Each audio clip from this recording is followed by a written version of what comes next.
ఒక పెద్ద ఇతిహాసంలో ఒక్క చిన్న సంఘటన, కాని ఆ సంఘటన వెనుక పెద్ద కథే ఉంది.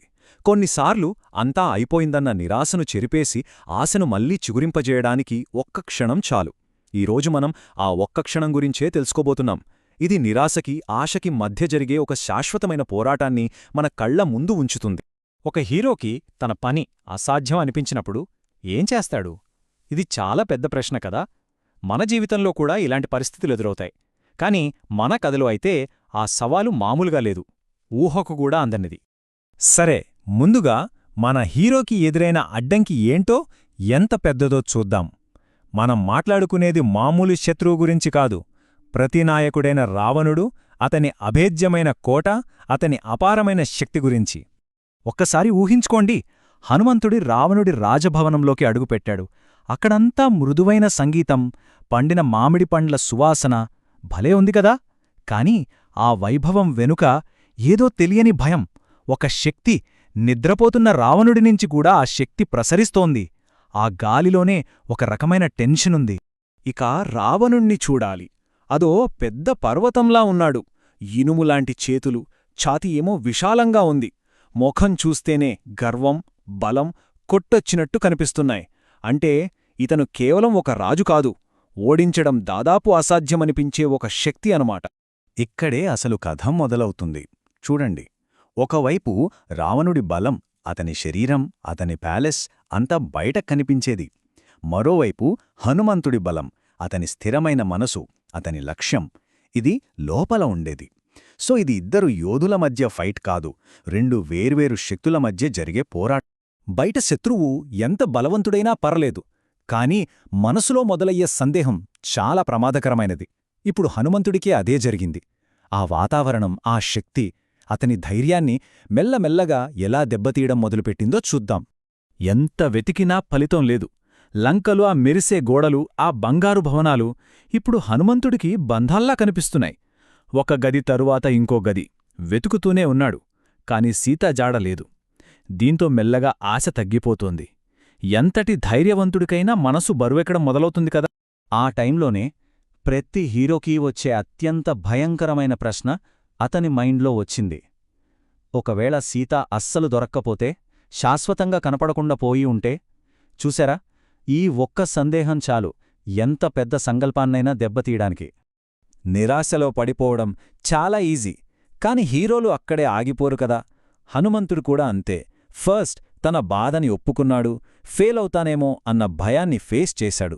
కాని వెంటనే తన లక్ష్యాన్ని గుర్తు చేసుకున్నాడు. తను వచ్చింది ఓడిపోవడానికి కాదు కదా. ఆ ఒక్క ఆలోచనతో తన సందేహాలన్నింటినీ పక్కకు నెట్టి మళ్లీ మనసుని నిలబెట్టుకున్నాడు. సరిగ్గా ఆ నిరాశ అనే చీకటి నుంచి కథ ఒక్కసారిగా ఆశ అనే వెలుగులోకి టర్న్ తీసుకుంటుంది. చల్లగా, ప్రాణం లేనట్టున్న ఆ రాజభవనం నుంచి జీవంతో, అందంతో నిండిన ఒక కొత్త ప్రదేశానికి. అప్పుడే హనుమంతుడికి అశోకవాటిక కనపడింది. అప్పటిదాకా చూసిన ప్యాలెస్కి, దీనికి అస్సలు సంబంధమే లేదు. ఇక్కడంతా పచ్చగా, ప్రాణంతో ఉంది. ఆ అందమైన తోటను చూడగానే అతనిలో చచ్చిపోయిందనుకున్న ఆశ మళ్లీ చిగురించింది.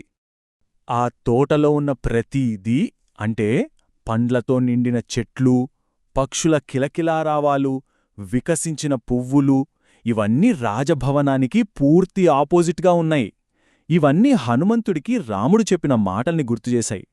ప్రకృతి అంటే, జంతువులంటే సీతకి ఎంత ఇష్టమో, ఆమె ఖచ్చితంగా ఇక్కడే ఉండొచ్చు అని అతని మనసు గట్టిగా చెప్పింది. ఇక్కడ సహనం అనేది జస్ట్ ఒక మాట కాదు, అదే అతని స్ట్రాటజీ. తొందరపడితే అంతా చెడిపోతుంది. అందుకే హనుమంతుడు తనని తాను కంట్రోల్ చేసుకుని ప్రతి చిన్న విషయాన్ని గమనిస్తూ సరైన టైం కోసం వెయిట్ చేయాలని డిసైడ్ అయ్యాడు. సో ఇప్పుడు అన్వేషణ ఫైనల్ స్టేజ్కి వచ్చేసింది. అతని ఆశ, భయం, లక్ష్యం అన్నీ ఈ ఒక్క మూమెంట్ పైనే ఆధారపడి ఉన్నాయి. ఒక పొడవైన చెట్టుమీద దాక్కుని హనుమంతుడు సైలెంట్గా చూస్తున్నాడు. అతని గుండె వేగంగా కొట్టుకుంటోంది. ఆశ, అదే సమయంలో టెన్షన్ రెండూ ఉన్నాయి. తన మిషన్ ఆల్మోస్ట్ కంప్లీట్ అయిపోయిందని అతనికి తెలుసు. ఊపిరి బిగబట్టి చూస్తున్నాడు. అప్పుడూ ఆమె కనిపించింది. అతను చూసింది ఒక సాదా చీరలో ఉన్న స్త్రీని. ఆమె కళ్లలో అంతులేని దుఃఖం. చూడగానే అర్థమైపోయింది ఆమె సీత అని. ఒకవైపు ఆమెను కనుగొన్నందుకు రిలీఫ్, మరోవైపు ఆమెను ఆ పరిస్థితిలో చూస్తున్నందుకు విపరీతమైన బాధ. ఒకప్పుడు ఎంతో ప్రకాశవంతంగా ఉండే ఆమె ఇప్పుడు దుఃఖంతో మసకబారిపోయింది. ఇప్పుడు కథ ఫోకస్ మారుతోంది. ఇప్పటిదాకా మనం రక్షకుడి బలం గురించి చూశాం. ఇప్పుడు బందీగా ఉన్న ఆమె బలం వైపు వెళ్తున్నాం. ఇది పూర్తిగా వేరే రకమైన ధైర్యం, కాని చాలా శక్తివంతమైనది. అంతలోనే రావణుడు తన సైనికులతో అక్కడికి వచ్చాడు. అతని నడకలో గర్వం, అహంకారం, తన పవర్, తన సైన్యం ఆమెను భయపెట్టి లొంగదీసుకుంటాయని అతని నమ్మకం. అతని ఆఫర్ చాలా సింపుల్ అండ్ క్లియర్. నన్ను పెళ్లి చేసుకో, నీకు సంపద, అధికారం, సింహాసనం అన్నీ ఇస్తాను. అతని ఉద్దేశంలో డబ్బు, పవర్తో దేన్నైనా కొనొచ్చు, ఎవరినైనా కొనొచ్చు. కాని సీత ఇచ్చిన సమాధానం అతని అహంకారాన్ని ముక్కలు చేసింది. ఆమె చాలా ధైర్యంగా చెప్పింది, ఏ సంపద, ఏ అధికారం నన్ను నా భర్తను వదిలేలా చెయ్యలేదు. ఇది జస్ట్ రిజెక్షన్ కాదు, ఇది ఆమె నమ్మకానికి, ఆమె అంతర్గత బలానికి ఒక పెద్ద నిదర్శనం. చూడండి, సీత బలం కండల్లో లేదు, ఆమె నమ్మకంలో ఉంది. చుట్టూ భయం, బాధ ఉన్నా ఆమె గుండెలో ఆశ అనే దీపం వెలుగుతూనే ఉంది. ఆమె కేవలం రాముడి గురించే ఆలోచిస్తూ చాలా స్థిరంగా నిలబడింది. ఫైనల్గా ఈ కథ మనకు చెప్పేది ఒక్కటే, ఆశ. ఎంత కష్టకాలంలో ఉన్నా ఆశను వదులుకోనంతవరకు ఏ శక్తి మనల్ని ఓడించలేదు. ఆ ఆశే ఆమె హృదయాన్ని అంత బలంగా ఓడిపోకుండా కాపాడింది. మరి ఈ కథ మన ముందు ఒక ప్రశ్నను ఉంచుతుంది కదా, నిరంకుశత్వాన్ని ఎదుర్కోవడానికి నిజంగా ఏది ఎక్కువ పవర్ఫుల్? పర్వతంలాంటి భౌతిక బలమా, లేక ఎప్పటికీ వంగని ధైర్యమైన హృదయమా? దీని గురించి ఆలోచించండి.